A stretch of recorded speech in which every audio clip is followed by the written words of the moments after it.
everyone, it's Poppy here. I'm here in Margaret River talking to James and Boyd about their experiences working with the owls and second generation anticoagulant rodenticide. Hi Boyd, so tell me a little bit about yourself. Hi Poppy, thanks for asking. I'm a retired ornithologist. I've retired down to Margaret River, and one of my passions down here is finding there are masked owls right round this town, and I'm afraid I just sort of study them all of the time these days.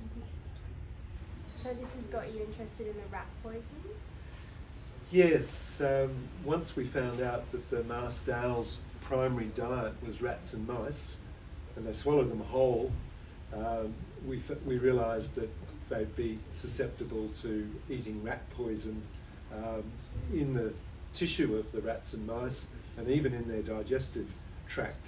And the other thing we found was that the owls are feeding on those rats and mice around where we live. So anyone who's putting out rat baits is likely to be poisoning not only the masked owls, but anything else that's going to eat a dying or dead rat and mouse. So it was fun studying the owls. It's become just one of those passions that contribute to society to try and get the worst of the rat poisons out of the environment. Yeah. So tell me about our friendly Margaret River. When we realised we had the problem with the masked owls eating rat poisons, which was in about 2017, 6 years ago now, a number of us got together and said we should do something about this.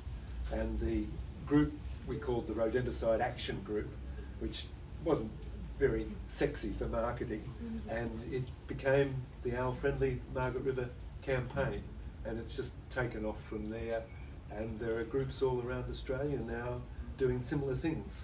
But a lot of it started here in Margaret River and us finding out about masked owls eating rat poisons. Great. So how did you gain support for the cause through our friendly Margaret River? It sort of grew and wasn't planned, but gee, it's worked out well. We had expertise in different areas like marketing and websites, the science, and some artistic capacity. Tanya was able to do a beautiful t-shirt, and that raised money through a GoFundMe campaign. And then we started getting friends of the Owl Friendly hero groups, we called them. And those hero groups included the Shire, which declared Margaret River an Owl Friendly Shire, and many schools became Owl Friendly heroes, and many businesses, including the Tourism Association, the Chamber of Commerce, and many shops. In fact, we're in a cafe right now that distributes our little flyers, some bumper stickers that go on the back of windows of cars that say Owl Friendly Margaret River. And now there's Owl Friendly Nannup and Owl Friendly Augusta and Owl Friendly Denmark. And we've got a website and we've got a Facebook site, and each area around Australia picks an ambassador species the way that we pick the masked owl. So while we do the research on the masked owl, it gives us something exciting to put up and keep people's interest up. If their pair are having lovely little youngsters at the nest hole, we can put that up as a YouTube, and then we can say, and these little youngsters might be fed a poisoned rat, and you wouldn't want to do that. Nobody would intentionally kill an owl, but that's what they're doing with their rat poisons. And so do you know roughly how many owl hero groups or places there are? I'm going to get you to talk to James Bennett, Okay. because one of our group is our Heroes coordinator, and James makes sure that all the shops and schools and businesses that distribute our materials have the little donation tins that help us pay for all of this, and make sure that they all have the materials. So James might tell you a bit about that. I couldn't do this all on my own, and James is one of the key people in our group. So how should people control their rodent problems in a more owl-friendly way? Yeah, look, that's a really good question, because rat problems, mouse problems in a house can be a real issue. You know, we do take that seriously.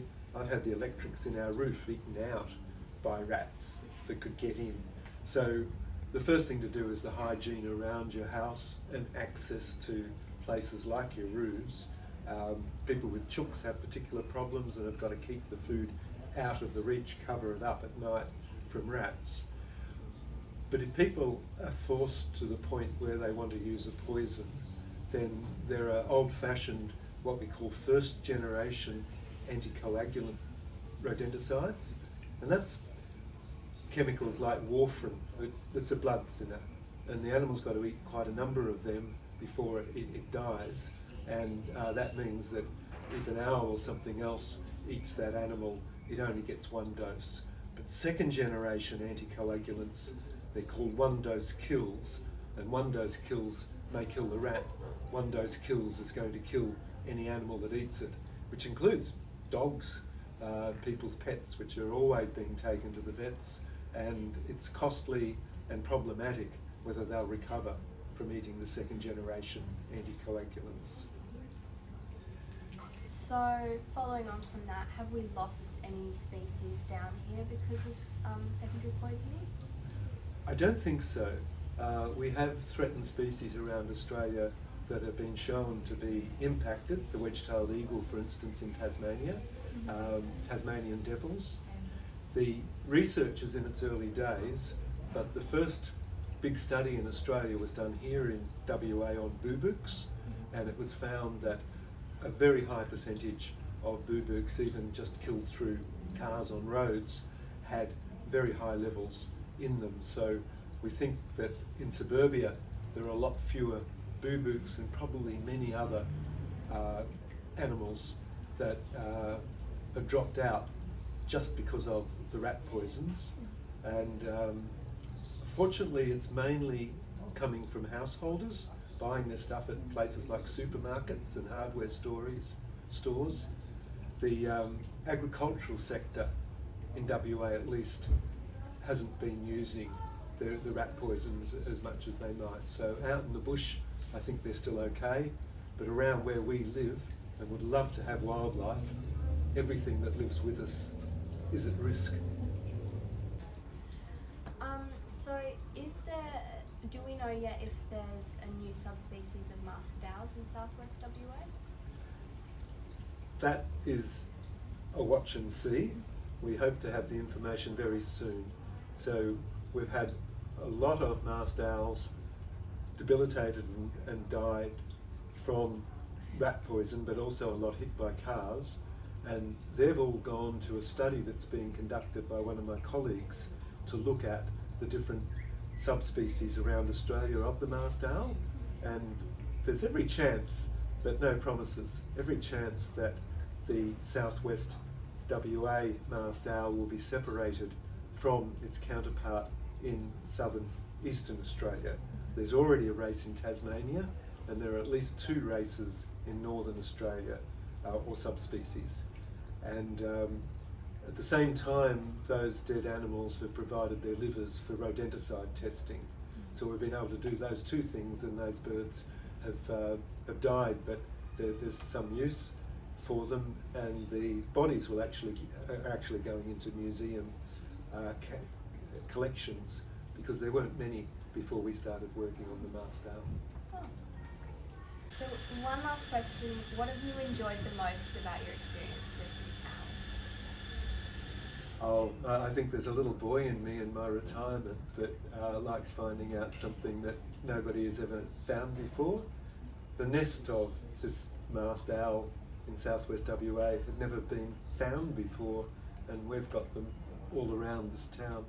So, and just being out there at night is, yeah, as a little kid I was scared of the dark, and now I just enjoy my time out there at night and knowing what's going on, and watching these owls come and go from their nests with their little muppet youngsters who are bobbing their heads up and down and looking around. It's beautiful. Well, thank you for coming today. Hi James, so could you tell me a bit about yourself and how long you've been involved with this course? Yeah, sure, Poppy. So I retired just over 3 years ago, and we're in the process of moving down to Margaret River. I met Boyd around the same time as I retired and was aware that he had set up Owl Friendly Margaret River. And I thought this sounds like a really interesting project. So when he was looking for help with his Heroes Network, I put my hand up and said I would help look after the heroes that we have around Margaret River, and just take that administrative work off him. So do you know how many businesses have become Owl Friendly Heroes down here? We have about 20 to 25 businesses that have volunteered to join the Owl Friendly initiative, and my role in helping Boyd is to make sure that those businesses have got the materials, information sheets, collection tins, car stickers and so on, to spread the message about Owl Friendly and what we're all about, and to help educate their customers in understanding the dangers of second generation rodenticides. So what do you think your biggest takeaway is from working with Boyd and Owl Friendly Margaret River? Well, that's quite a difficult question to answer, Poppy, because since I've joined Boyd, my awareness of what's going on in the local environment has just increased by several 100%.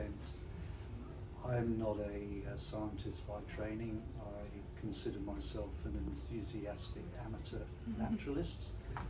Working with a professional like Boyd has just rolled out so many different horizons for me and made me aware of so many different issues that are happening in the local environment, just not just isolated to SGARs, but also forest management and other environmental issues. So it's been a fantastic journey, really interesting journey for me, but at the core of it is helping with the Owl Friendly Margaret River drive.